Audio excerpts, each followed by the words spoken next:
If anybody is standing and you ain't got your food yet, or you're just hanging out, you're welcome to sit down anywhere in these chairs and so on, because I want you to actually have an opportunity to meet our artists for this year. We have been blessed to have numerous people who are native Gullah Geechees, who are self-taught artists that have been part of this celebration over the years. Artists that are world-renowned. They actually don't do other festivals, we found out, but when I called, they came. And so this year, it is a blessing to have someone here that's from my home island, Ms. Sandra Renee Smith. And when I first actually officially met her, she had this painting, and she came over to me to say, Queen, I know you're busy, but when you get a chance, I'm over there. Please come see my art. So I was like, okay, sister, what's your name? Sandra Renee. I said, okay, I'll be there. So everybody mobbed me for a while, and when I finally could get free, I walked over, and as I walked, I was looking at this. And so as soon as I got to it, she said, this is called the Queen, because she reminds me of you. You're my inspiration. So now when I said to her the other day, I thought she had done solo. I said, I hope if you still have the Queen painting, please bring. She said she goes everywhere. You know, I was like, excuse me. I didn't know. Why can't the real Queen go everywhere? So, you know, you want to do me like that, home girl? You know, but definitely it's an honor when someone is blessed to have this kind of a gift, and they say to you that you inspire them to have that kind of gift. There's many male artists tell me I'm their muse, but you were the first female artist to say that I inspired you, and I actually get to see myself in essence through your eyes. And so it definitely moved me and touched my spirit. But we had the honor last year of working on the Heritage Day celebration, which y'all will see the flyer for this year's in your envelopes. And so I want to welcome my home gal, Sandra Renee Smith, to the floor, and let me crack it to the limit about her art, her craft, her gift, and why would you do the work that you're doing? Because she got another job that ain't got nothing to do with art. And so it's a blessing to see her do this. So here. Well, good afternoon, Gullah Geechee people. Good afternoon. I don't care nothing. I know, because some of them ain't Gullah Geechee that wasn't an anchor. All right. There's some of them, you know, your mouth full of food. Yes, I know the food is good. But before I begin, I would like to take this moment to ask you all to join me in a round of applause for Queen Fess herself. I think it's a wonderful thing that you have done, and we're really appreciative of it. Again, my name is Sandra Renee Smith, and I am very honored to be here. I am from one of the jewels of the Sea Island, and as they say, every frog prays the own pond. That's right. And so I'm praising my pond, which is in Helena Island, South Carolina. Home of the American Idol this year. Candace Gullah. Growing up Gullah is an experience like none other. And at the time that I grew up once in Helena, being on an isolated island, we didn't take much thought about how we got there and the things that we went through to become the people that we are. But looking back on today, when I think back to the 1700s and 1800s when our ancestors were brought here, you know, it reminds me that when they went to Africa and brought us here, they didn't just pick anybody. They brought the best and the brightest that Africa had to offer, and that's us. We are descendants of those people, and that should make us all very proud. The thing that I am most proud of, which is probably the thing that probably gave us the most heartache, is the work that we did. But we brought the skills that we needed to survive, and we learned to cultivate rice, and we learned to grow iron and metal. We learned to grow cotton and indigo, which is one of my favorite parts, because we get beautiful and vivid colors when we use that cotton to make grandma's old quilts that we see everywhere, and that we use to develop beautiful art. Now, I was not always an artist, and my first profession actually is nursing. I think it's been mentioned before. And I came to this craft because of a difficult period in my life. In 2006, I had 4 family members that fell ill. And because I was a nurse, of course, I was asked to come in and take care of everyone. And between 2006 and 2007, every 6 months, I took care of someone and buried someone. For every 6 months for that period of time. So needless to say, after that period was over, I had lost some of the joy for life that I had. But how many of you know that God is good? Oh, yes. And God gave my husband, who is here, Michael Smith, give your hand on him, gave him an idea. And he came home one day with brushes and easel and canvas and just everything that an artist could want. And I was sitting there on the porch and he just handed it all to me and he said, now take this and do something and come back to me. And it was from there that I began. And as I began to put the paint to the canvas, the memories of my childhood came back. The memories of growing up on the waterfront and playing in the marshes, sitting with families at the water's edge, churches and ladies with church hats, and scarves and brightly colored dresses.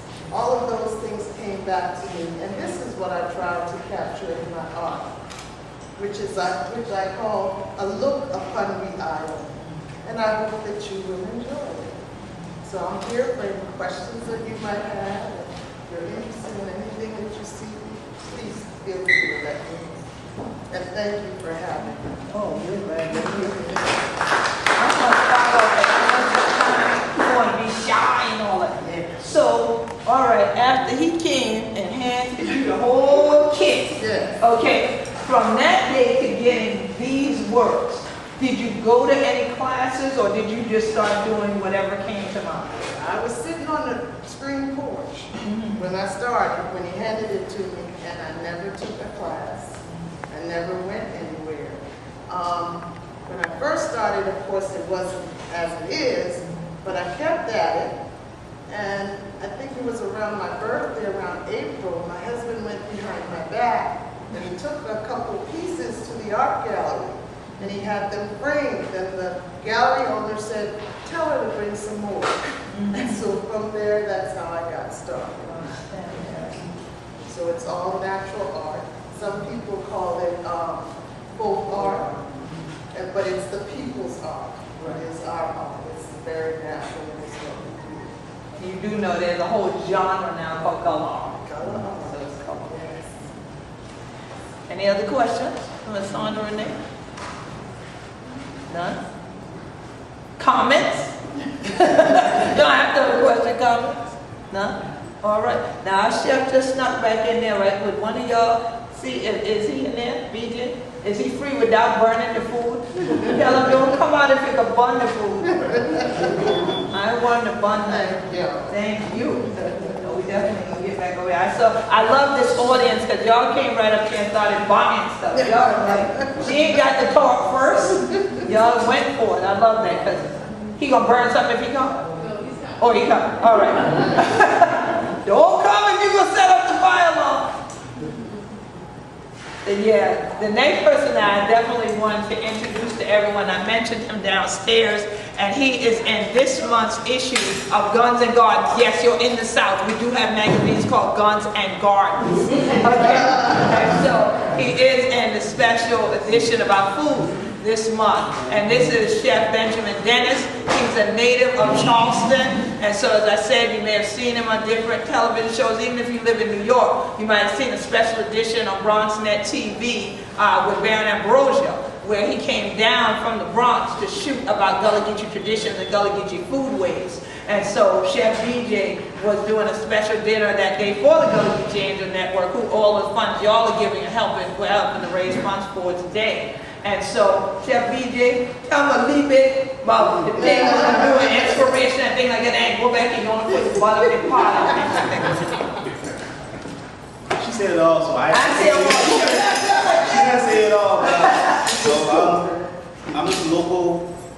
Tony came up in the restaurants, and one day it just hit me, you really can't get, the food that my granddaddy taught me, that his grandmother, his grandfather cooked. So, that's kind of my take on the traditional foods. I kind of showcase a lot of vegetables, without putting all smoked meat in it, because back in the days, you had a smokehouse, but that pork wasn't always ready. So Granny and them had the seasonings in the yard and things, so you season your pork like that. So that's kind of my take. I do have an event tomorrow on James Island, connected with another brother who owns a restaurant on James Island. It's very popular, roadside seafood, so I'll be there tomorrow. 11 to 5. 11 to 5, full-fledged. My hands are on the pot. Today I was blessed to do this. I always got to just fry chicken. Right. We want to give him a break today. Yeah, she gave me a little break. But tomorrow I'll be cooking up. We're doing some really good things. I'm not too big on talking about myself. But she did a great job. I'm just very passionate about what I do. I tell anybody, whatever you're passionate about, you can do 100%. That's it. Tell them a little bit about the youths that are working with you. They're part of the culinary. That's one of these people right here. Well, I actually work with the girls at the trying to get more of the brothers to come along too, but the kids from Burke High School, I'm a mentor chef there. And actually, true story. So true story, their biggest sister was in the class last year, and we were just talking, and I was like, I want you to come up to this event with me. So her father called, and I'm on the phone with him, yes sir, I'm gonna make sure everything's okay. So I'm talking to him, what's your daddy name?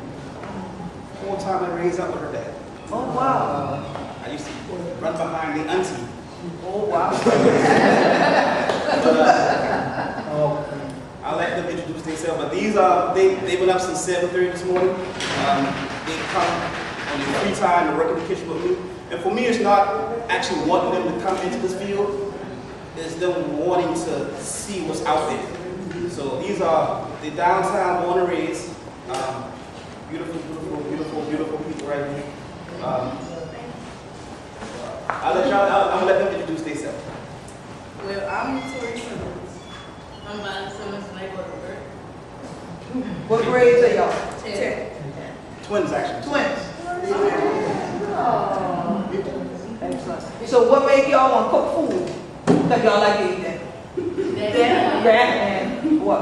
Well, I just like to cook. When I cook with chef, it's like you enter something new every day. Okay. So when I cook with home, I look at it tomatoes, so I read the tomatoes, one that you never heard of, one thing. Never seen it. Never seen it before. Okay. Do y'all go get your own food though? You go pick it up in the field? Well, even on the trip. Okay. This semester, we suppose. This semester. Okay. So y'all can stop their food growing supermarket because they don't tell you. Yeah. That's one of my journeys. Me coming up, my grandfather is from off Daniel Island. My mother is actually from Aldia County. So they grew up, having the farm, not because it was fancy, it's because you had to get in the field, you couldn't go to school. There you go. So I came up eating all type of vegetables, and when I bring it to the kids, and the kids ask me, what's a turnip? It kind of baffles me, because these are foods of our culture. So in turn, let them see it in a different light, let them see it, that we don't always eat lima beans every day. Seasonal peas, like tomorrow we got fresh crowded peas on the menu. Showing them the different aspects of our culture food, because that's part of my journey. We're not losing, we're regaining our culture, and I'm doing that through the food ways. So that's kind of it. Thank you so much.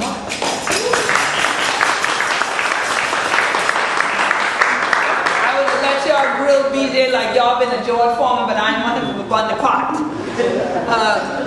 But it is an honor to have the opportunity to have this festival have elders like my mother Carol Lee Holmes Brown, you see below, doing the quilts, to have them there, to have the youth then say, we want to be the next ones to be part of it, so we know what to carry on in the future, and we know how to keep our families strong, and so on. And so everyone that you see at the Gullah Geechee Nation International Music and Movement Festival is a Gullah Geechee.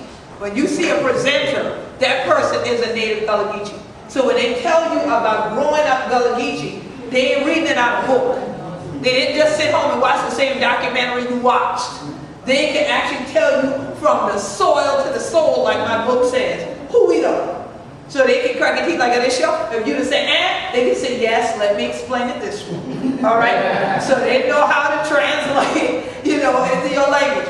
And so definitely, as I said downstairs, don't feel ashamed, ask questions, be a part of it, feel things, experience it. That is what makes this event different than the commercial festivals that are labeled Gullah now and Geechee now. Because it's not about sponsor dollars for us.